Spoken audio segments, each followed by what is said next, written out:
Hi friends, నేను మీ అంజని. మీరు చూస్తున్నది ఎస్ఆర్కే హర్రర్ స్టోరీస్. మరి స్టోరీలోకి వెళ్ళబోయే ముందు నాదొక చిన్న request. For best realistic horror and thrilling experience కోసం తప్పకుండా హెడ్సెట్ని అయితే పెట్టుకోండి. అండ్ మీ హర్రర్ స్టోరీస్ నాతో షేర్ చేసుకోవాలి, మన ఛానల్లో వినాలి అనుకుంటే నేను నా ఇన్స్టాగ్రామ్ లింక్ని డిస్క్రిప్షన్లో అయితే ఇస్తున్నాను. అక్కడికి వచ్చి మీ స్టోరీస్ని నాతోని మెసేజ్ రూపంగా కానీ లేదంటే వాయిస్ మెసేజ్ రూపంగా కానీ షేర్ చేసుకోవచ్చు. మరి వీడియోలోకి వెళ్ళబోయే ముందు లాస్ట్ వీడియోకి మనకి ఎవరెవరి దగ్గర నుంచి ఎక్కడెక్కడి నుంచి కామెంట్స్ వచ్చాయనేది చూసేద్దామా. మరి బాలాజీ గారు విజయనగరం నుంచి గ్రీన్ హ్యాండ్స్ స్వాతి సిస్టర్, ఇంకా శివు అనే అకౌంట్ నుంచి hi brother how are you, Mounika hi అమ్మ, సిండియా నుంచి శ్రీరామ్ గారు హాయ్ అండి శ్రీరామ్ గారు, నాకు చైల్డ్హుడ్ మెమరీస్ అన్నీ కూడా గుర్తొస్తున్నాయి మీరు సిండియా అని చెప్పేసరికి, జై సిండియా. మురళీకృష్ణ గారు, ధనరాజ్ గారు, ఇంకా ఇందిరాస్ కిచెన్ నుంచి ఇందిరా గారు, గట్ల రాజేశ్వరి సిస్టర్ హాయ్ అండి, ఇంకా కొమ్మూరి రాజశేఖర్ గారు, కర్ణాటక నుంచి అమలు సిస్టర్ హాయ్ అండి, వసుదా సిస్టర్ హాయ్ సిస్టర్. ఈరోజు మీరు అడిగిన హాంటెడ్ ప్లేసెస్ గురించి ఈరోజు వీడియోని అయితే చూద్దాము. అలాగే లక్ష్మి గారు యక్షిణి స్టోరీస్ అడిగారు కదండి, నెక్స్ట్ వీడియోలోని నేను తప్పకుండా యక్షిణీలకి సంబంధించిన స్టోరీని అయితే చెప్తాను. ధనరాజ్ బ్రదర్ హాయ్ అండి, రూబీ సిస్టర్, ఇంకా రెజీనా సిస్టర్ గాజువాక నుంచి, సంధ్య సిస్టర్ హాయ్ అండి. ఇంకా ఎవరినైనా మిస్ చేసినట్లు అనిపిస్తే ఖచ్చితంగా నాకు కామెంట్ సెక్షన్లో తెలియజేయండి. నెక్స్ట్ వీడియోలోని మీ పేరును అయితే తప్పకుండా తీస్తాను. ఇప్పుడైతే ఏమాత్రం ఆలస్యం చేయకుండా వీడియోలోకి వెళ్ళిపోదాం.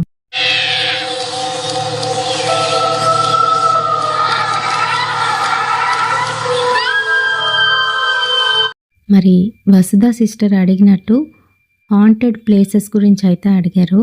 మనం ఈరోజు హాంటెడ్ స్కూల్ గురించి అయితే చూద్దాము. యాక్చువల్గా ఈ స్టోరీ వచ్చేసి మనకి ఒక సిస్టర్ దగ్గర నుంచి అయితే వచ్చింది. వాళ్ళ ఊర్లోని జరిగిన ఒక రియల్ ఇన్సిడెంట్ని మనతోనైతే షేర్ చేసుకున్నారు. Thank you so much Radhika sister, మీరు మీ స్టోరీని మాతో షేర్ చేసుకున్నందుకు. వాళ్ళ బ్రదర్కి జరిగిన రియల్ ఇన్సిడెంట్ అన్నమాట. తన పేరు సంతోష్. మరి తను ఇంటర్ చదువుతున్న సమయంలోని హాలిడేస్ వచ్చాయంటే వాళ్ళ అమ్మమ్మ గారి ఇంటికి తప్పకుండా వెళ్ళేవారంట ఇద్దరును. మరి అలానే ఆ ఇయర్ సంతోష్కి ఎగ్జామ్స్ అయితే లేట్గా అయ్యాయి. రాధికకి ముందే అయిపోయి తన స్కూల్ కాబట్టి తను ముందే వెళ్ళిపోయింది. ఆ తర్వాత సంతోష్ అయితే వాళ్ళ అమ్మమ్మ వాళ్ళ ఇంటికి ఆ రోజు ఈవినింగ్ ఇంటి దగ్గర నుంచి అయితే స్టార్ట్ అయ్యారంట. మరి తను ఇంటికి వచ్చేసరికి రాత్రి 9:30 అయితే అయిపోయింది. రాజేశ్వరి వాళ్ళ అమ్మమ్మ పేరు. ఎక్కడికి రా వచ్చేస్తున్నావు, ముందు కాలు కడుక్కో అంటూ చెప్తుంది. ఇంకా సంతోషు పక్కనున్న తొట్టెలో నుంచి మగ్ తీసి కాళ్ళు అయితే కడిగాడు. ఏంటమ్మమ్మ ఈ కాలంలో కూడా ఇవన్నీ నమ్ముతావా నువ్వు అని అంటున్నాడు. ఏ కాలమైనా అన్నీ నమ్మాలి. సరే సరే తొందరగా రా, భోజనం పెట్టేస్తాను, ఇప్పటికే ఆలస్యం అయిపోయింది అంటూ లోపలికైతే తీసుకువెళ్ళింది. ఈలోగా టీవీ చూస్తూ రాధిక అయితే కనిపించింది. ఏమే నువ్వింకా టీవీ చూస్తూనే ఉన్నావా, పడుకోలేదా అని అడుగుతున్నాడు. నువ్వు వస్తున్నావు కదా అందుకనే ఇంకా నేను పడుకోలేదు అని చెప్తుంది వాళ్ళ చెల్లి. సరే రారా సంతోష్, చాన్నాళ్ళు అయ్యింది, ఎలా ఉన్నావు, ఎగ్జామ్స్ బాగా రాసావా అని అడుగుతుంది అమ్మమ్మ. బాగానే రాశానమ్మమ్మ. సూరిగడేడి, వాడు ఇక్కడికి రాలేదా అని అడుగుతున్నాడు. వచ్చాడ్రా, నీకోసం సాయంత్రం అంతా ఇక్కడే ఉన్నాడు, నువ్వు ఇంకా రావడం ఆలస్యం అవడంతోనే వెళ్ళిపోయాడు అని చెప్తుంది. మరి వాళ్ళు ముగ్గురైతే ఫ్రెండ్స్ ఉన్నారు. వాళ్ళంటే చాలా ఇష్టం సంతోష్కి. ఎక్కడికైనా వెళ్ళాలన్నా వాళ్ళతోనే వెళ్తాడు. ఊరంతా కూడాను చుట్టూ వచ్చేస్తారు. ప్రతి సంవత్సరం కూడా వాళ్ళ కోసమే ఈ ఊరైతే వస్తూ ఉంటాడు సంతోష్. మరైతే ఆ రోజు భోజనం చేసి పడుకున్నాడు. మర్నాడు తెల్లవారేసరికి 5 గంటలకే సూరి బయట నించొని అమ్మమ్మ అమ్మమ్మ వాడింకా రాలేదా అని గట్టిగానైతే అరుస్తున్నాడు. ఇంక తన మాటలు వినేసరికి పడుకున్న సంతోషు పరిగెట్టి బయటికైతే వచ్చేశాడు. రే నిన్న రాత్రేంరా రాలేదు అనుకుంటూ. వచ్చాన్రా, నువ్వింకా రాకపోయేసరికి అమ్మ ఇంక తిడుతుందని ఇంటికి వెళ్ళిపోయాను అని చెప్తున్నాడు. మిగతా వాళ్ళేరి? అశోకు లక్ష్మణ్ గాడు ఇంకా రాలేదా అని అడుగుతున్నాడు. లేదురా, వాళ్ళు కూడా వచ్చేస్తారు. సరే పద, అలా వెళ్ళొచ్చేద్దాం అని అంటున్నాడు. ఈలోగా వాళ్ళ అమ్మమ్మ, రే తెల్లారేసరికి ఎక్కడికి రా, అసలుకే రోజులు బాలేవు, స్నానం చేసి ఏదో కాస్త తిని అప్పుడు వెళ్దురు అని చెప్తుంది. అమ్మమ్మ, ఏం పర్వాలేదు, సరదాగా అలా చెరువు దాకా వెళ్ళి వచ్చేస్తాం అని చెప్తున్నాడు సంతోష్. సరే సరే, తొందరగా వచ్చేసేయి, టిఫిన్ చేసి ఉన్నిస్తాను అని చెప్తూ లోపలికైతే వెళ్ళిపోయింది వాళ్ళ అమ్మమ్మ. చెరువు గట్టుకైతే వెళ్తున్నారు ఇద్దరు కూడాను. ఈలోగా మధ్యలోనే అశోకు లక్ష్మణ్ కూడా చేరారు. ఇంకా నలుగురు కలిసి ఏవేవో మాట్లాడుకుంటూ చెరువు దగ్గరికి అయితే వెళ్ళారు.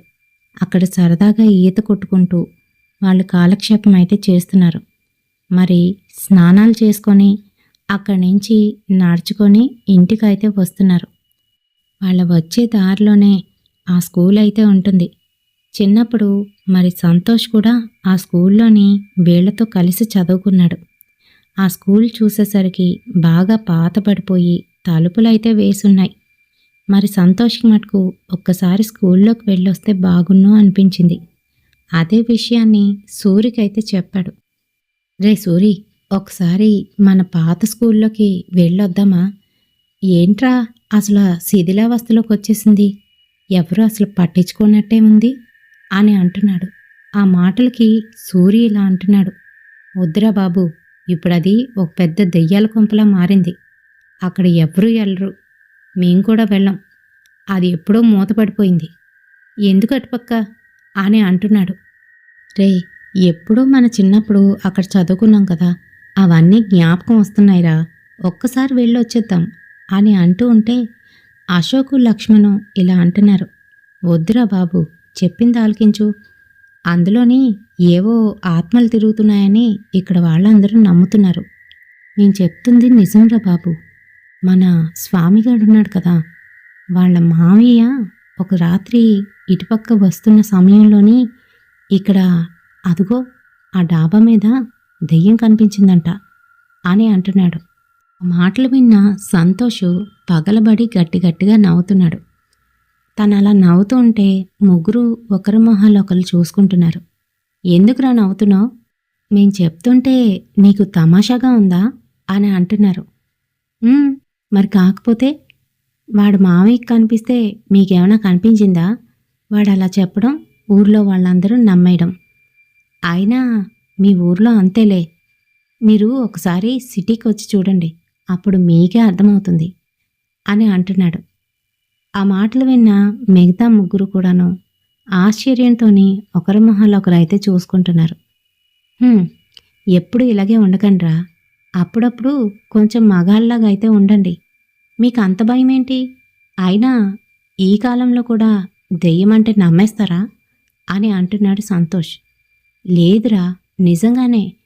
అతనొక్కడే కాదు, మన ఊర్లోని మన సర్పంచ్ గారు ఉన్నారు కదా, ఆయన కూడా ఒకరోజు రాత్రి ఇక్కడ దెయ్యాన్ని చూశానని అందరికీ నైతే చెప్పాడు అని అంటున్నారు.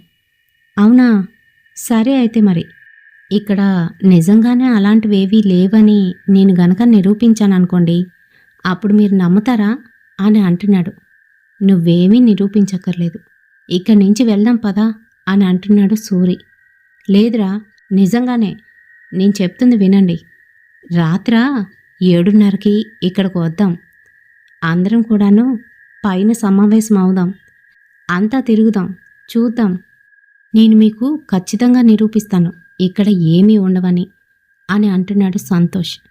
ఆ మాటలకి సూర్య అయితే కోప్పడుతూ, వద్దురా బాబు, నువ్వు ఎక్కడి నుంచో వచ్చావు, ఇక్కడ ఎందుకు ఇలాంటి విషయాల్లో దూరొద్దు, వద్దు, నిజంగానే పెద్దవాళ్ళు చెప్పినట్టుగా ఇక్కడ ఏదో ఉంది అని అంటున్నాడు.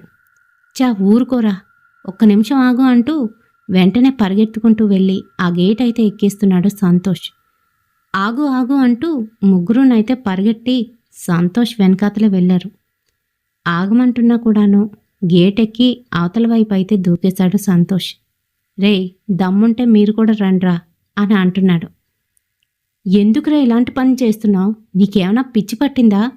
ఎవరైనా చూశారనుకో అందరినీ కలిపి ఉతికేస్తారు అని చెప్తున్నాడు అశోక్. మీకు ధైర్యం లేదురా, అందుకే ఇలాంటి మాటలన్నీ. ఒక్క నిమిషం ఉండండి, లోపలికి కూడా వెళ్తాను. గబగబా లోపలికైతే వెళ్ళిపోతున్నాడు. ఈలోగా వాళ్ళ ఫ్రెండ్స్ అందరూ కూడాను ఆ గేట్ని అయితే దూకేశారు. రే ఆగరా అంటూ పిలుస్తూ ఉంటే లోపలికైతే పరిగెత్తాడు. ఇంకా అదంతా కూడాను క్యారిడోర్. ఆ తర్వాత అదంతా చెత్త చెత్తగా ఉండడంతోని తను మెల్లమెల్లగా అడుగులు వేసుకుంటూ ప్రతి రూమ్నినైతే కిటికీలో నుంచి చూస్తున్నాడు. అన్నీ ఖాళీగానైతే ఉన్నాయి. బెంచ్లు విరిగిపోయి చెదపట్టేసి కొన్ని రూమ్స్లోనైతే కనిపిస్తున్నాయి. బ్లాక్ బోర్డు అలానే కనిపిస్తుంది. అది చూస్తూ తన చిన్నతనం అయితే గుర్తు చేసుకున్నాడు. ఇంకా పైకి వెళ్ళబోతూ ఉంటే వాళ్ళ ఫ్రెండ్స్ అందరూ వచ్చి, పదరా ఇంకా వెధవ వేషాలు వేసింది చాలు, మీ అమ్మమ్మకు చెప్పేస్తా అంటూ సూర్య అయితే అంటున్నాడు. సరే సరే పదండి, సాయంత్రం వస్తారా మరి అని అడుగుతున్నాడు. సాయంత్రం ఏంటి, ఇప్పుడు కూడా మాకు రావడానికి ఇష్టం లేదు, నీ వల్లనే దూకే మిటుపక్క, మా ఇంట్లో వాళ్ళకి తెలిసిందంటే అంతే సంగతులు అని అంటున్నాడు సూరి. ఆ మాటలకి లక్ష్మణు ఇంకా అశోకు, రే ఎలాగ ఇంతవరకు వచ్చాం కదా, ఒక్కసారి పైన కింద అంతా చూసేసి వద్దాంరా, అందరూ అన్నట్టు ఇక్కడేమీ లేనట్టే ఉంది అని అంటున్నాడు. చెప్పనా మరి, నేనన్నానా? నిజంగానే ఇక్కడేం లేదు, మీ అందరికీ భయపెట్టడానికి ఇలా మాట్లాడుతూ ఉంటారు. నాకు తెలిసి ఇక్కడ ఏదైనా తప్పుడు వ్యవహారం జరుగుతుందేమో రాత్రి సమయంలో, అందుకనే అలా పుకార్లు పుట్టిస్తున్నారు. వెనకాతల గ్రౌండ్లోని ఎలా ఉందో ఏంటో, వెళ్దామా అని అంటున్నాడు. బాబు నీకు చెప్తే అర్థం కావట్లేదా అని సూర్య అంటూ ఉంటే, ఏ రండ్రా ఒకసారి మన గ్రౌండ్ చూద్దాం అని అంటూ వెనక్కైతే అడుగులు వేశారు. మరి అక్కడంతా బాగా బలిసిపోయి తుప్పలైతే కనిపిస్తున్నాయి. ఇంకా ఆ లోపలికి వెళ్ళడానికి ఇష్టం లేక, పదండి పదండి వెళ్ళిపోదాం అని సూర్య అంటూ ఉంటే, రే సాయంత్రం నేను మంచి సిగరెట్ తీసుకొస్తాను, ఎవరు నాతో వస్తారో చెప్పండ్రా అని అంటున్నాడు సంతోష్. ఆ మాటలు వినగానే లక్ష్మణు అశోకు, మేమిద్దరం వస్తాంరా, ఇక్కడ ఏం లేదని తేలిపోయింది కదా, మనకి ఇలాంటి ప్రదేశం అయితే బాగుంటుంది, రాత్రికి అందరి ఇళ్లలోని సినిమాకి వెళ్తున్నామని అబద్ధం చెప్పి ఇక్కడికి వచ్చేద్దాం, సరేనా అని అంటున్నారు. ఆ మాటలకి సూర్య అయితే భయపడుతున్నాడు. రే ఎందుకురా, మా నాన్న కూడా ఒకసారి ఇక్కడేదో కనిపించిందని చెప్పర్రా, ఎందుకురా వద్దురా అని అంటున్నాడు. రే నువ్వు రాకపోతే మానై, మేం మటుకు వస్తాం సరేనా అని వాళ్ళిద్దరికీనైతే అంటున్నాడు సంతోష్. సరే సరే అనుకున్నారు. మరి అక్కడి నుంచి బయటకైతే వచ్చేశారు. ఈలోగా బయటికి వస్తున్న సంతోష్ చొక్కా అక్కడున్న గ్రిల్లికి తగులుకొని చిన్నదైతే చిరిగింది. ఛ అనవసరంగా చిరిగిపోయింది ఈ చొక్కా అని అనుకుంటున్నాడు. మరి చెప్తే వింటావా, పైగా రాత్రి కూడా వద్దామని అంటున్నావు, ఇంకా ఎన్ని చూడాల్సిందో, నేను రాను బాబు అని అంటున్నాడు సూరి. అదేంటి ఇప్పుడే కదా వస్తానన్నావు అని అంటూ ఉంటే, చూద్దాంలే అనుకుంటూ ఇంక ఇంటికైతే పయనమయ్యారు. మరి ఇంటికెళ్ళేసరికి 9:30. ఏరా తెల్లవారెళ్ళారు, ఇప్పటి వరకు అక్కడ ఏం చేస్తున్నారా అని తిడుతోంది ముసలావిడ. అదేం లేదులే అమ్మమ్మ, సరదాగా అలా మన చెరువులోని ఈత కొట్టు వచ్చాం అంతే అని అంటూ గబగబా వెళ్ళి స్నానమైతే చేసేశాడు. ఆ చొక్కాని బకెట్లోనైతే పడేశాడు. మరి వచ్చి ఏదో టిఫిన్ అయితే చేసుకొని మళ్ళీ ఫ్రెండ్స్తోని బయటికైతే వెళ్ళిపోయాడు. అబ్బా ఈడిక్కడికి వచ్చాడంటే ఇంట్లో తక్కువ వీధిలో ఎక్కువగా ఉంటాడు, మీ అమ్మ నాన్న రాని వీడి పని చెప్తాను అని అంటుంది వాళ్ళ అమ్మమ్మ. మరో పక్క టీవీయే ప్రపంచం అంటూ రాధిక అయితే టీవీని వదిలేదు కాదంట. మరి అలానే ఆ రోజు సాయంత్రం 6:30 అవుతుంది. అమ్మమ్మ త్వరగా అన్నం పెట్టేసేయే, తినేసి అలా సినిమాకి వెళ్ళొస్తాం మా ఫ్రెండ్స్తో కలిసి అని అంటున్నాడు. సినిమాకా? నిన్నే కదరా వచ్చావు, సరిగ్గా నిద్ర కూడా లేదు. ఈరోజు పడుకొని రేపో ఎల్లుండో వెళ్ళొచ్చులే అని అంటూ ఉంటే, అమ్మమ్మ నాకు సెలవులని ఇక్కడికి వచ్చాను, పూర్తిగా ఎంజాయ్ చేద్దామని. నువ్వేంటమ్మమ్మ అమ్మలాగా నాన్నలాగా ప్రతిదానికి ఆపేస్తున్నావు అని విసుక్కుంటూ అంటున్నాడు. అలా కాదు నాన్న, ఈరోజు అమావాస్యరా, అందుకనే వద్దని చెప్తున్నాను అని అంటుంది వాళ్ళ అమ్మమ్మ. అమావాస్య అయితే మాకేమైనా అడ్డా? అయినా సినిమా చూడ్డానికి అమావాస్యకి ఏమైనా లింక్ ఉందా? ఏంటమ్మమ్మ నువ్వు అని అంటున్నాడు. రే, మీరెళ్ళేది సైకిల్ మీదే కదా, పైగా ఆ రేవు దాటుకొని వెళ్ళాలి. వచ్చేటప్పుడు కూడా అట్నుంచే వస్తారు కదా, మరి అదంతా చండాలమైన ప్రదేశం. అంతేకాదు మన ఊరి పొలిమేరల్లోనే శ్మశానం ఉన్న సంగతి నీకు తెలీదా అని అంటుంది. ఆహా, శ్మశానం ఉంటే అందులోపల నుంచి ఏమైనా వస్తామా? మేం రహదారంటే కదా వస్తాం. ఏం పర్వాలేదులే అమ్మమ్మ, నువ్వేం కంగారు పడకు, 12 కల్లా ఇంటికి వచ్చేస్తా అని చెప్తున్నాడు. సరే నాయనా, జాగ్రత్త, చెప్పిన మాట వినవు కదా, సరే వెళ్ళిరా అంటూ డబ్బులైతే తీసిచ్చింది. మరి డబ్బులు తీసుకొని అమ్మయ్య అనుకుంటూ అక్కడి నుంచి మెల్లగా సైకిల్ పట్టుకొని బయటికైతే వచ్చేశాడు. సూరి వాళ్ళ ఇంటికి వెళ్తే అక్కడ సూరి అన్నం తింటూ కనిపించాడు. బయట నుంచి సైగ చేస్తూ బయటికి రారా అని పిలుస్తున్నాడు. ఇంక సూరి తను అలానే బయటికైతే వచ్చాడు. ఏరా, నీకు రమ్మన్నానుగా, నువ్వేంటి ఇంకా అన్నం తింటున్నావు? త్వరగా రా అని పిలుస్తున్నాడు. రేయ్, నేనొచ్చేదే లేదు, నాన్న పొలానికి వెళ్ళాలి, రాత్రి అక్కడే పడుకోవాలి అని అన్నారు. నేను రావడం కుదరదు కానీ మీరు వెళ్ళిరండ్రా అని చెప్తున్నాడు. అదేంట్రా ఇలా హ్యాండ్ ఇచ్చావు? నువ్వు వస్తే బాగుంటుందనే కదా అడుగుతున్నా అని అంటున్నాడు. సరేలే, మధ్యలో వీలైతే ఒకసారి వచ్చి వెళ్ళిపోతాను, సరేనా అని చెప్తున్నాడు సూరి. సరేననుకుంటూ డీలా పడి మెల్లగా సైకిల్ తొక్కుకొని మిగతా వాళ్ళ దగ్గరికి అయితే వెళ్ళాడు. వాళ్ళిద్దరూ అప్పటికే సైకిల్ మీద రెడీగానైతే ఉన్నారు. ఇంకా అలా మెల్లగా సైకిల్ తొక్కుంటూ ఆ ఊరి చివరికైతే వెళ్ళారు. మరి ఆ స్కూలు ఊరి చివరనే ఉంది. సైకిల్ మూడును ఒక పక్కనైతే పెట్టేశారు.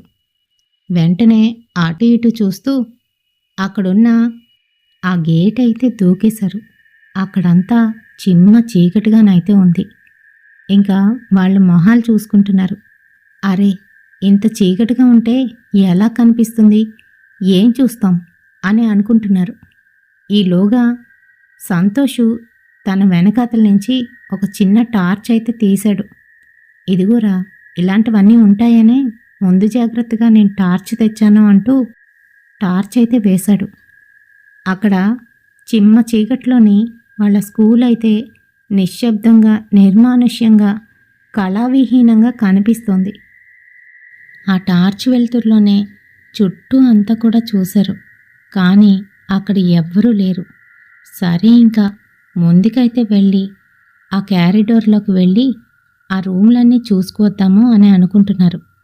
సరే అని ఇంకా 2-3 అడుగులు వేశారో లేదో, బయట నుంచి అక్కడున్న కుక్కలన్నీ కూడాను గుంపుగా చేరి ఊలలు వేస్తూ ఆ గేటు దగ్గరే నించొని గట్టిగా అరవడం మొదలుపెట్టాయి. అంతే, ఆ శబ్దాలు విన్న వాళ్ళకి భయం వేసింది. ఇవేంటి ఇప్పుడు ఇక్కడికొచ్చి అరుస్తున్నాయి అని అనుకుంటున్నారు. ఈలోగా సంతోషు, అదేరా, మనం దూకడం చూసాయి కదా, అందుకనే అలా అరుస్తున్నాయి, మీరు కంగారు పడకండి, మనం వెళ్ళి దాక్కోవాలి, లేకపోతే ఎవరైనా లేచి వచ్చి చూశారంటే అంతే సంగతులు అని అనుకుంటూ పక్కకైతే వెళ్ళారు. మరి కొంతసేపటికి ఆ కుక్కలు కూడా అరుస్తూ ఆ గేట్ దగ్గరే అలానే కూర్చొని వాళ్ళకాసే చూస్తున్నాయి. ఇంకా అవి అరట్లేదు కాబట్టి మనకేం ప్రమాదం లేదు అంటూ మళ్ళీ ఆ ప్రిన్సిపల్ రూమ్ వైపు అయితే వెళ్ళారు. అక్కడ టార్చ్ వేసి లోపలైతే చూస్తున్నారు. ఈలోగా ఎదురుగుంట ఒక కబ్బోర్డు, ఆ కబ్బోర్డ్కి చెదలు పట్టేసి శిథిలావస్థలోనైతే ఉంది. మరో పక్క చూస్తే ఒకవైపు పాత చెక్కతో తయారు చేయబడిన డెస్క్ అయితే కనిపిస్తుంది. రిజిస్టర్లు ఒకటో రెండో కనిపిస్తున్నాయి. ఆ రూమ్ అంతా చూసి ఇంకా పక్క రూమ్కి వెళ్దాం అనుకునేసరికి పక్కనున్న లక్ష్మణు ఎందుకనో కిటికీ వైపు తిరిగేసరికి ఒక నల్లటి ఆకారం కనిపించి మాయమైపోయింది. అంతే, లక్ష్మణు గట్టిగానైతే అరిచేశాడు. ఏమైందిరా లక్ష్మణ్, అంత గట్టిగా అరిచావు అని అడుగుతూ ఉంటే, అమ్మో ఇక్కడేదో ఉందిరా, నిజంగానే ఏదో ఉంది, వెళ్ళిపోదాం రండిరా అండం మొదలుపెట్టాడు. నీకేమైనా పిచ్చా? ఇప్పుడు వరకు బాగానే వచ్చావుగా, ఏమైంది అసలా అని అంటూ ఉంటే, లేదురా ఇప్పుడే చూశాను, ఇక్కడ కిటికీ దగ్గర ఏదో ఒక నల్లటి ఆకారం కనిపించి మాయమైపోయిందిరా అని అంటున్నాడు. ఒరే మొద్దు, నా చేతిలో ఉన్న టార్చ్ వేసి పక్కకు తిప్పేసరికి అలానే ఉంటుంది మరి. అంతే, అది ఒక నీడ, నువ్వెక్కువగా ఆలోచించుకు, పద పద అంటూ ముందుకు అడుగులు వేసుకుంటూ పక్క రూంలోకైతే వెళ్ళారు. మరి అన్ని గదులు కూడాను తలుపులు వేసున్నప్పటికీ ఆ రూమ్ ఒక్కటే తెరిచి ఉండడంతోని లోపలికి వెళ్తూ ఉంటే బాగా దుర్వాసన అయితే వస్తుంది. ఎలా అంటే ఏదో చనిపోతే వస్తుంది కదా, అలా అయితే వస్తుంది. అక్కడ 2 అడుగులు వేసేసరికి కడుపులో తిప్పినట్టుగానైతే అయ్యింది వాళ్ళకి. ఛీ, ఏంటి ఇలాంటి వాసన వస్తుంది అంటూ కిందనైతే టార్చ్ వేసి చూశారు. కిందంతా చెత్త చెదారం, సగం ఎరిగిన గోడతోనే అక్కడంతా కూడాను పూర్తిగాను చండాలంగానైతే ఉంది. కిందను చూస్తే పురుగుల పుట్ట అయితే కనిపించింది. అవి చూస్తున్న వాళ్ళకి కడుపులో దేవేస్తున్నట్టుగా అనిపించింది. అంతే, ముగ్గురును ముక్కు మూసుకొని బయటకైతే వచ్చేశారు. మరి అది అక్కడొక పిల్ల అయితే చనిపోయింది. దాని శరీరం నిండా పురుగులు పట్టేసి పూర్తిగాను తినేశాయి. ఇంకా అక్కడ దాని కళేబరం మాత్రమే కనిపించింది వాళ్ళకి ఆ పురుగులతోని. అంతే, మరింకా లక్ష్మణ్ అయితే, ఒరే ఇక్కడ వద్దురా, వెళ్ళిపోదాంరా, ఎందుకు వచ్చింది మనకి, ఇప్పటికే 8 అయిపోయింది, వెళ్ళిపోదాం రండిరా, చూసాం కదా ఏం లేదని తేలిపోయింది కదా, వెళ్ళిపోదాంరా అని అంటున్నాడు. రే, ఇక్కడ వరకు వచ్చావు, ఇంకొక 4 రూమ్లు, అవి చూసుకొని పైకి వెళ్ళి పైన కాసేపు కూర్చొని ఒక దమ్మేసి వెళ్ళిపోదాం, సరేనా అని చెప్తున్నాడు. నువ్వేదైనా చెప్పు, నాకు భయం వేస్తుంది, నేను వెళ్ళిపోతానురా, మీరుంటే ఉండండి అని అంటున్నాడు. ఈలోగా అశోక్ వాడు కాలర్ పట్టుకొని ఒక్కటైతే కొట్టాడు. అంతే, ఇద్దరు అక్కడ తన్నుకోవడం మొదలుపెట్టారు. వాళ్ళిద్దరూ అలా తన్నుకుంటూ ఉంటే ఎవరో ఒక అమ్మాయి చూసి నవ్వుకుంటూ ఒక రూమ్లో నుంచి మరొక రూమ్లోకి, అది కూడాను తలుపులు వేసిన రూమ్లో నుంచి మరొక తలుపులు వేసిన రూమ్లోకి అయితే వెళ్తూ కనిపించింది సంతోష్కి. అంతే, సంతోష్కి చెమటలు పట్టేస్తున్నాయి. వాళ్ళిద్దరినీ కొట్టి లేపాడు.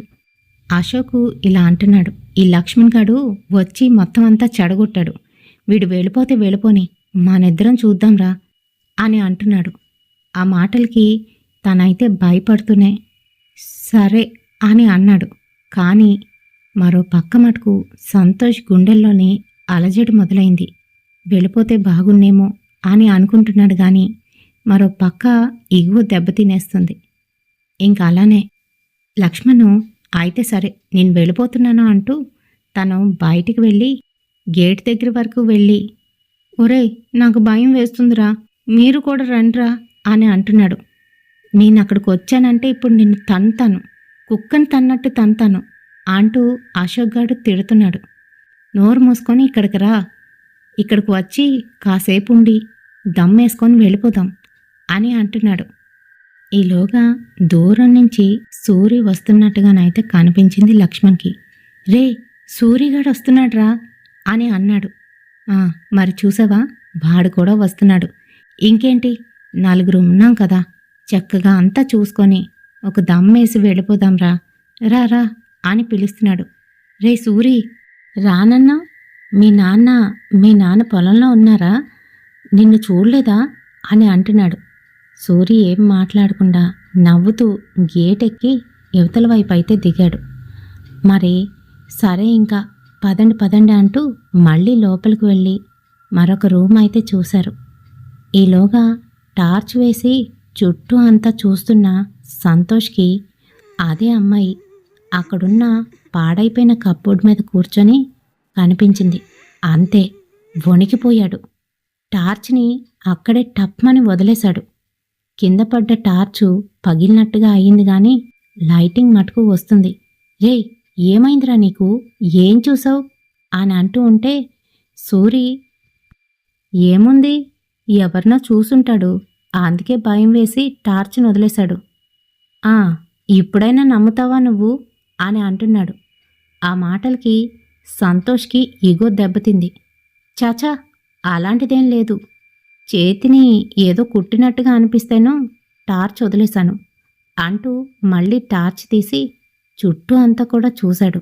ఈసారి అక్కడెవ్వరూ కనిపించపోయేసరికి మరి సంతోష్ మటుకు నేను భ్రమపడి ఉంటాను అని అనుకొని తనకు తాను సర్ది చెప్పుకొని ముందుకైతే వెళ్తున్నారు. ఈలోగా లక్ష్మణ్కి అర్జెంటుగా వస్తుంది. రేయ్, నాకు వస్తుందిరా, ఎవరైనా తోడురండ్రా బాబు, అలా వెళ్ళొచ్చేద్దాం వెనకాతలకి అని అంటున్నాడు. ఆ మాటలకి ఏంట్రా తోడురమ్మంటున్నావు కొత్తగానో అని అంటున్నారు. రే, నోరు మూసుకొని నాతో ఎవరైనా రండిరా, నాకు అర్జెంట్ అని అంటున్నాడు. ఆ మాటలకి సూరి నేనొస్తాను పదా అని అన్నాడు. సరేనని ఇద్దరూ కలిసి వెనక్కైతే వెళ్ళారు. చాలాసేపు అవుతుంది, వాళ్ళిద్దరూనైతే రావట్లేదు. వీళ్ళిద్దరూ ఎక్కడున్న వాళ్ళు అక్కడే ఉన్నారు కానీ అక్కడి నుంచి ముందుకు వెళ్ళడానికి ప్రయత్నించట్లేదు. ఎందుకనంటే సంతోష్కి అప్పటికే అక్కడ ఏదో ఉందని అర్థమైంది. కానీ ఈగో వలన బయటికైతే చెప్పుకోవట్లేదు. వీళ్ళేంటి ఇంకా రావట్లేదు అని అంటున్నాడు అశోక్. అదేరా నాకు అర్థం కావట్లేదు. వెళ్ళి చూద్దామా అని 2 అడుగులు వేసేసరికి అటుపక్క నుంచి ఇద్దరు నడుచుకొని అయితే వస్తున్నారు. అమ్మయ్యా, ఏం కాలేదు వీళ్ళకి, ముట్టి పిరుగ్గొడ్లు అని అనుకుంటున్నారు. అవును గాని వీడికేంటి ఇంత ధైర్యం వచ్చింది? సూరిగాడు వాడికి తోడు వెళ్ళాడు అని అనుకున్నారు. ఏమో మరి అంటూ డాబా మీదకి వెళ్దామా? ఇంకేముంది, ఈ 9వ తరగతి ఆ 10వ తరగతి మాత్రమే ఉన్నాయి. మనం డాబా మీదకి వెళ్ళి దమ్ము కొట్టొచ్చి అప్పుడు ఈ 2 చూసుకొని వెళ్ళిపోదాం అని అంటున్నాడు సంతోష్. సంతోష్ అలా అనడంతోనే సరేనంటూ అశోకు, లక్ష్మణ్, సూరి ముగ్గురు కూడాను డాబా మీదకైతే వెళ్తున్నారు. సంతోష్ చేతిలో ఉన్న టార్చ్ని అశోక్కిచ్చి, రే, ఇప్పుడు నువ్వు ముందు పదా, నీ వెనకాతలే నేను వస్తాను అని అంటున్నాడు సంతోష్. సరేనని టార్చ్ వేస్తూ మెట్లయితే ఎక్కుతున్నారు. ఇంక వెనకాతల సూరి, లక్ష్మణ్ వస్తున్నారు. వాళ్ళు వస్తున్నారు కానీ వాళ్ళు ఎటువంటి శబ్దం చేయట్లేదు, పైగా మాట్లాడుకోవట్లేదు కూడా. వీళ్ళేంటి ఇంత కామ్గా ఉన్నారు అని అనుకున్నాడు సంతోష్. ఇంకా పైకి వెళ్ళిన తర్వాత అంతా చక్కగానైతే ఉంది, గాలి వేస్తుంది. డాబా అంతా కూడాను ఖాళీగా ఉంది. ఇంకా మంచి ప్లేస్ కుదిరిందిరా అనుకుంటూ సిగరెట్ తీసి వెలిగించుకున్నారు. పక్కకు చూస్తే వీళ్ళిద్దరూ లేరు. ఇదేంటి, సూరి, లక్ష్మణ్ గాడు నీతో పాటే వచ్చారుగా, ఎక్కడికి వెళ్ళిపోయారు అని చూస్తున్నాడు అశోక్. అవునరా, నాతోనే వచ్చారు, పైగా మాటలు కూడా ఆడలేదు. రే లక్ష్మణ్, సూరి, మీకు అసలుకే భయం కదా, ఎక్కడికి వెళ్ళిపోయారా అని అంటున్నారు. అంటూ ఉంటే మెల్లగాను వాళ్ళు పైకైతే వచ్చారు. వాళ్ళిద్దరూ మరో మూలకెళ్ళి అక్కడైతే నించున్నారు. సిగరెట్ కాల్చరా, ఇటు రండ్రా అని పిలుస్తున్నాడు సంతోష్. వద్దొద్దు, మేం తాగంలేండి, మీరు తాగండి అని చెప్తున్నారు. మరి అలానే ఇద్దరును సిగరెట్ అయితే కాల్చి అటు ఇటు చూస్తున్నారు. మరి అది అమావాస్య కావడంతోనే వెన్నెల కూడా లేదు. వాళ్ళు తెచ్చుకున్న టార్చ్ వేసి కింద అంతా కూడా చూస్తున్నారు. డాబా అంతా కూడాను చెత్త చెత్తగానైతే ఉంది. ఒక దగ్గర మట్టి మశానం ఉంటే మరొక దగ్గర మొక్కలు మొలిచి ఆ గోళ్ళంటే మొక్కలు బాగా విపరీతంగా పెరిగిపోయి కనబడుతున్నాయి. ఇంకా చీకట్లోని ఆ మొక్కలు వేర్లని చూస్తుంటే అవే పెద్ద దెయ్యాల్లాగా అయితే కనిపిస్తున్నాయి. రే, మన వాళ్ళు ఇవి చూసే దెయ్యాలనుకొని ఉంటారు అని అంటున్నాడు అశోక్. "ఉమ్, ఉమ్" అంటూ దెయ్యాన్ని చూసిన సంతోష్ మటుకు ఏమీ మాట్లాడట్లేదు. ఈలోగా అక్కడున్న సూరి పరిగెట్టుకుంటూ వెళ్ళి మేడ మీద నుంచి కిందకైతే దూకేశాడు. పెద్ద శబ్దం అయితే వచ్చింది. ఏంటి ఇంత పని చేశాడు అంటూ భయపడిపోతూ గట్టిగా అరుస్తూ కిందకైతే పరిగెట్టారు. మేడ వెనకాతలకైతే దూకేశాడు సూరి. మరి కిందకు వచ్చిన వాళ్ళు వెనక్కైతే పరిగెత్తి వెళ్తున్నారు. ఆ సమయంలోనే అశోకు ఎవరివో కాళ్ళు తగులుకొని ముందుకైతే బొక్కబోర్లా పడిపోయాడు. అంతే, పక్కన ఉన్న సంతోష్ అది చూసి గట్టిగానైతే అరిచేశాడు. వెనక్కి తిరిగి చూస్తే సంతోష్ వెనకాల ఎవరూ లేరు. కింద పడిపోయి ఉన్నది ఎవరో కాదు, ఇందాకలా బాత్రూమ్ కాని వెళ్ళిన లక్ష్మణు అక్కడ స్పృహ తప్పి పడి ఉన్నాడు. అంతే, వీళ్ళిద్దరూ భయపడిపోతూ రే లక్ష్మణ్ లక్ష్మణ్ అని లేపుతున్నారు. మెల్లగా స్పృహ తెచ్చుకున్న లక్ష్మణు భయపడిపోతూ రే ఇక్కడి నుంచి వెళ్ళిపోదాంరా, అది సూరిగాడు కాదురా, దెయ్యంరా దెయ్యం అని గట్టిగానైతే అరుస్తున్నాడు. దెయ్యమా, నోర్మయ్, సూరిగాడు పైనుంచి పడిపోయాడు అంటూ ఇద్దరు కూడాను పరిగెడుతూ వెనక్కి వెళ్ళి చూస్తే అక్కడ ఎవ్వరూ లేరు. అంతే, భయంతోని లక్ష్మణ్ గారు చెప్పింది నిజమే అని లక్ష్మణ్ గారి వైపు పరిగెత్తుకుంటూ వస్తున్నారు. ఇంకా లక్ష్మణ్ కూడా అక్కడి నుంచి లేచి బయటికైతే ముగ్గురు పరిగెడుతున్నారు. ఆ స్కూల్ గేటు అవతలికి దూకి సైకిళ్ళు తీసుకొని ముగ్గురు కూడాను కంగారుగా చెమటలు పట్టేసి అక్కడి నుంచి బయటపడ్డారు. ముగ్గురు ఇంటికి వచ్చారు కానీ వాళ్ళకైతే నిద్ర పట్టట్లేదు. భయంతోనే అడిలిపోతున్నారు. అసలు ఏమైంది, సూరిగాడు నిజంగానే వచ్చాడా లేదా అనే టెన్షన్ అయితే పట్టుకుంది సంతోష్కి. మరి మర్నాడు తెల్లవారి సూరి వాళ్ళ ఇంటికైతే వెళ్ళాడు. రే సంతోష్ అని పిలుస్తున్నాడు. మరి సూరి వచ్చే సమయానికి సంతోష్ అయితే లేవలేని పరిస్థితుల్లోనైతే ఉన్నాడు. అదే పరిస్థితి మిగతా ఇద్దరు ఫ్రెండ్స్ది కూడాను. బాగా జ్వరంతోని లేవలేని పరిస్థితుల్లోనైతే ఉన్నాడు సంతోష్. మరి అలా చూసిన సూరికి ఏమైందిరా నీకు, రాత్రి వెళ్ళొద్దు అని అంటే అక్కడికి వెళ్ళారు, చూసావా ఏం జరిగిందో, ఇలాగే అవుతుంది అని అంటున్నాడు. రే సూరి, నువ్వు రాత్రి నువ్వు అటుపక్కకి రాలేదా అని అడుగుతున్నాడు సంతోష్. నేను అటుపక్కకి రావడం ఏంట్రా, రావడం కుదరదు, వీలైతే వస్తానన్నాను కానీ నాకెలా అవుతుంది, పొలంలోనే బోలెడంత పని, మోటార్ వేసి నీళ్లు పెట్టి అన్నీ చేసుకుండేసరికి 12 అయితే అయిపోయింది, ఇంకేమని వస్తాను, అప్పటికే 12 అయిపోయింది కదా, మీరు కూడా ఇంటికి వెళ్ళిపోయి ఉంటారు అని ఇంకా రాలేదురా అని చెప్తున్నాడు. అంతే, అయితే మరి నీలా వచ్చింది ఎవరు అని షాక్ తిన్నాడు సంతోష్. అంతే, ఇంకా ఈ మాటలన్నీ విన్న వాళ్ళ అమ్మమ్మ తిడుతూ వాళ్ళ దగ్గరికి అయితే వచ్చింది. మీకు పని పాట లేదా, రే సూరి, నీకు దాని గురించి పూర్తిగా తెలుసు కదరా, ఎందుకురా వీళ్ళని వెళ్ళనిచ్చావు, అయినా వీడు అంతలాగా వెళ్తానంటే నాతో ఒక్క మాట చెప్పుండొచ్చు కదా, నేనే ఆపేదాన్ని, ఇప్పుడు చూడు వీడికి ఏమైందో నాకు అర్థం కావట్లేదు, జ్వరంతోని వణికిపోతున్నాడు, వాళ్ళ అమ్మ నాన్నకి నేనే సమాధానం చెప్పాలి అంటూ ఏడుస్తూ పెడబొబ్బులు పెట్టేస్తుంది. అమ్మమ్మ ఆగు అంటూ సంతోష్ అంటున్నా కూడాను సూరినైతే తిడుతూ ఉంది. ఇంకీలోగా సూరి, అమ్మమ్మ నువ్వు కంగారు పడుకు, అదుగో మన వైద్యుడున్నాడు కదా, అతన్ని తీసుకొస్తాను, అతను చూస్తాడులే, నువ్వు కంగారు పడుకు అంటూ అక్కడి నుంచి బయటికైతే వెళ్ళిపోయాడు. తన సైకిల్ మీద వాళ్ళ ఊర్లోని నాటు వైద్యంతో పాటు బాగా పండితుడు, అంతేకాదు ఇలా తంత్రమంత్రాలు విద్యల గురించి కూడా బాగా తెలిసిన ఆయన, అతని పేరే శంకరయ్య. మరి అతని దగ్గరికి వెళ్ళి జరిగిన విషయం మొత్తం చెప్పాడు. ఆహా సరే, నువ్వు పద నేను వస్తాను అని అంటూ పరిహారానికి కావలసిన వస్తువులన్నీ కూడాను పట్టుకొని తన ఇంటికైతే వచ్చాడు. అప్పటికి తెల్లవారి 10:30 అయితే అవుతుంది. మరి ఇంకా అలానే మగతగానైతే పడుకొని ఉన్నాడు మంచంలోని సంతోష్ని చూసిన అతను, ఏమైంది, ఏం చేశారు, అక్కడ ఎక్కడికెక్కడికి వెళ్ళావు అన్నీ కూడా అడుగుతున్నాడు. తను చేసినవి చూసినవి అన్నీ కూడా చెప్పాలి అని అడిగితే తనైతే చెప్పాడు కానీ ఇలా దెయ్యాన్ని చూశాననే సంగతి మటుకు చెప్పడానికి సంకోచిస్తున్నాడు. అది గ్రహించిన శంకరయ్య ఇలా అంటున్నాడు, నువ్వు ఏం చూసావో అది గనక చెప్పలేదనుకో, నిన్ను అది వదిలి వెళ్ళిపోదు, నీతోనే ఉంటుంది. రోజు రాత్రి నిన్ను భయపెడుతుంది. నువ్వు ఏం చూసావో పూర్తిగానైతే చెప్పు అని అన్నాడు. అప్పుడు గాని ఇంకా సంతోషు నోరు విప్పలేదు. తాను చూసింది, ఎక్కడెక్కడికి వెళ్ళింది, ఏం చేసింది అంతా కూడాను చెప్పాడు. అది పక్కనే ఉండి వింటున్న వాళ్ళ అమ్మమ్మ నోటి మీద వేళ్ళేసుకుంది. బాబోయ్, వీడిక్కడికి వచ్చి ఇంత చెడిపోతున్నాడా, ఇలా తిరుగుతున్నాడా అని అనుకుంది. ఇంకీలోగా అతనేవో కొన్ని పరిహారాలు అయితే చేశాడు.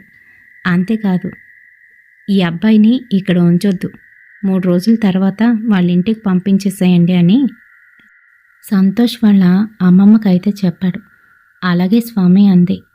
మరి ఆ తర్వాత కొన్ని పరిహారాలు చేసిన తర్వాత సంతోషు కాస్త నెమ్మదించాడు. చేతికి తాయెత్తైతే కట్టాడు. దీన్ని అస్సలు తీయవద్దు, 3 రోజుల తర్వాత ఇంటికి వెళ్ళిపోతావు కదా, మీ అమ్మతో చెప్పి నరసింహస్వామి గుడికైతే వెళ్ళండి అని చెప్పాడు. సరే అని అన్నాడు. మరో పక్క రాధిక ఇవన్నీ చూస్తూ భయపడిపోతుంది. ఇంక తను కూడాను ఏడుపైతే మొదలుపెట్టేసింది. ఏడకమ్మా, ఏం కాదులే, మీ అన్నయ్యకి బాగైపోయింది అని చెప్తుంది వాళ్ళ అమ్మమ్మ. మరి అలానే 3 రోజులు అక్కడే ఉండాల్సి వచ్చింది. ఆ 3 రోజులు కూడాను వాళ్ళ అన్నయ్య రాత్రి అయ్యేసరికి విచిత్రంగా ప్రవర్తించేవాడని, బయటికి వెళ్ళిపోతానని వెళ్ళడానికి ప్రయత్నించేవాడని వాళ్ళ చెల్లి అయితే చెప్పింది. మరి అసలు ఆ స్కూల్లోని ఏం జరిగింది అనే విషయానికి వస్తే, వీళ్ళు కొంచెం పెద్ద అయిన తర్వాత రాధికకి ఇంకా వాళ్ళ అన్నయ్యకి తెలిసిన విషయం ఏంటి అనంటే, 5 సంవత్సరాల క్రితం ఆ స్కూలు బాగానే ఉండేది. ఇంగ్లీష్ కోసమని పట్నం నుంచి ఒక ఆమెనైతే అపాయింట్ చేసుకున్నారు. మరి ఆ టీచరు అందరితోని చక్కగా మాట్లాడుతూ మంచిగానైతే ఉండేవారు. అక్కడే ఇల్లు తీసుకొని ఉంది ఆమె.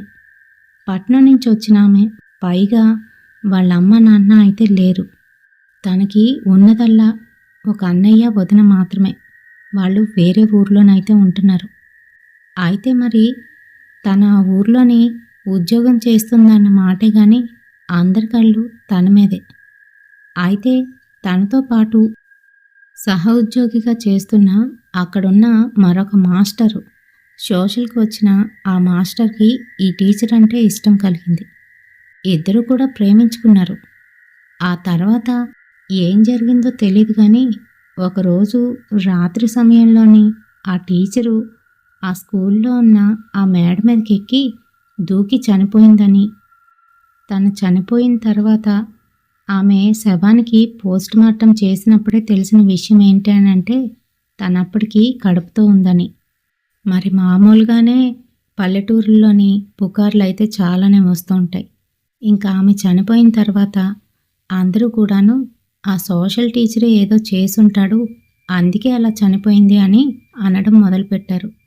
పోలీసులు ఎంక్వైరీ చేసినప్పటికీ కూడా ఏమీ అయితే వాళ్ళకి దొరకలేదు.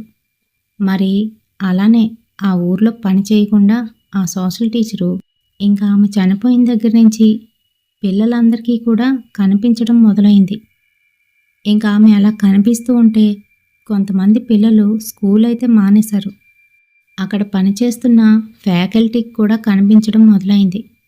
అందుకనే అది అలానే వదిలేసి మరో చోటైతే స్కూల్ని పెట్టారు అని అక్కడ వాళ్ళైతే చెప్పారు. రాధిక గారు మనతో షేర్ చేసుకున్న హాంటెడ్ స్కూల్ స్టోరీ. మరి ఇది రియల్గానే జరిగిందండి. అయితే ఇప్పుడు కంప్లీట్గా అది డెమాలిష్ చేసి ఆ స్కూల్ని అక్కడ ఇంకొక ఆఫీస్ అయితే కట్టడం జరిగిందంట. మరి ఈ వీడియో మీ అందరికీ కూడా నచ్చిందని అనుకుంటున్నాను. నచ్చితే తప్పకుండా ఒక లైక్ అయితే వేయండి. నెక్స్ట్ మనం యక్షిణీల గురించి అయితే తెలుసుకుందాము. ఇంకా మీకు ఎటువంటి హర్రర్ స్టోరీస్ వినాలి అనిపిస్తుంది అనేది కామెంట్ సెక్షన్లోనైతే కమెంట్ చేయండి. తప్పకుండా నెక్స్ట్ వీడియోలోని ఆ స్టోరీని అయితే నేను చెప్పడానికి ట్రై చేస్తాను. మరి నా హర్రర్ స్టోరీస్ కోసం మీరు ఎలా అయితే ఎదురు చూస్తూ ఉంటారో మీ కామెంట్స్ కోసం నేను అలానే ఎదురు చూస్తూ ఉంటాను. తప్పకుండా కామెంట్ అయితే చేయండి. నచ్చితే ఒక లైక్, కుదిరితే ఒక హైపు ఇస్తారనే అనుకుంటున్నాను. తప్పకుండా ఇవ్వండి. రేపటి సరికొత్త హర్రర్ ఇన్సిడెంట్తోని మళ్ళీ మీ ముందుకైతే వచ్చేస్తాను. Until then bye.